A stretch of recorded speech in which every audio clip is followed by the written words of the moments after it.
తెనుగోళ్ళు ఇచ్చిన శిల్పక పండ్లు తేనె మామిడి పండ్లు తీయంగా తిందామె తీరొక్క పండ్లు చిలక నేరేడి పండ్లు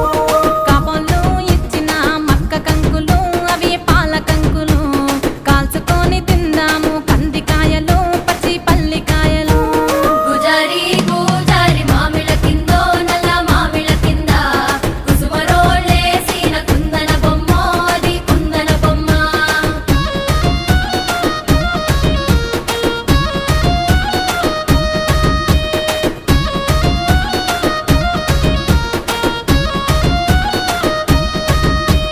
బెస్తోలు పెట్టిన పచ్చి చేపలు అవి వట్టి చేపలు